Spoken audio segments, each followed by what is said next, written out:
Hello friends. Here I am trying to describe the carpal bones without the help of a mnemonic.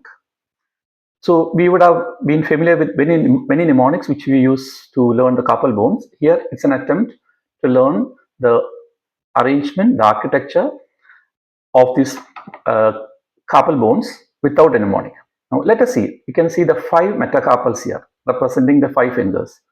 So this is the first metacarpal, which is the metacarpal of the thumb. Okay.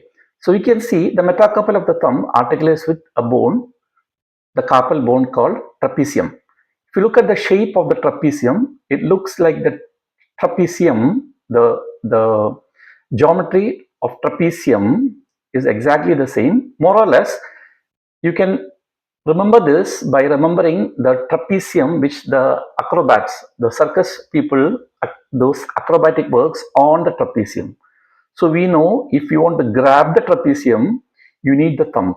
So only if you have a strong first carpometacarpal joint which is related with the thumb, only then you can hold the trapezium. So trapezium, thumb, first carpometacarpal joint. So you can remember the trapezium by its shape and the holding function of the trapezium.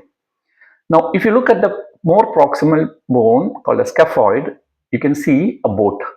The name of the scaphoid is the shape of the boat. I think you can make out a boat shape here for the scaphoid. It is this scaphoid which articulates to form the wrist joint with the lower end of the radius. So the shape of scaphoid is like a boat.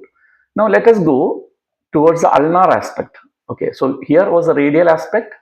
Okay, and let's move to the ulnar aspect. In the ulnar aspect, we can make out two bones. A pie-shaped bone called as a pisiform. Okay, here is the pisiform, and the hook-shaped bone called the hamate. Okay, so there's a hook of the hamate and the pisiform. So this is how you can remember these 4 bones. Okay, so the ulnar side you have the proximal pisiform and the distal hamate. Okay, so the hook of the hamate is shown protruding. So this 4 bones forms the pillars for the attachment of the flexor retinaculum. Okay. Now remaining there are 4 more bones. Okay, let's see how we can learn this 4 more bones.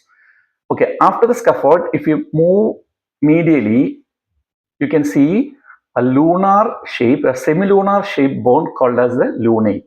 Okay, you can make out a semilunar shaped bone called lunate, and further towards ulnar side you can see a pyramidal shape. Okay, so pyramidal shape is another term you use as a tracheotomy. So tracheotomy is also called as pyramid shape. So on which the pisiform bone rests. So tracheotomy is a pyramid shaped bone on which the pisiform bone rests. Now 2 more bones are there.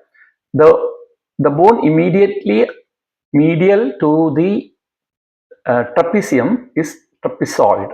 Trapezoid is nothing but small trapezium. Trapezoid is a small trapezium with irregular shape. So this is a word meaning of trapezoid. So the shape is irregular and it is small. That is trapezoid.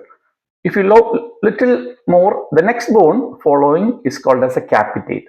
You cannot make out this. Capitate means head. If you take out this bone, you can definitely make out the head of a ancient phoenix or ancient Egyptian head. So that is why it is called capitate. So this is how an easy way to remember the bones of the carpals. Thank you.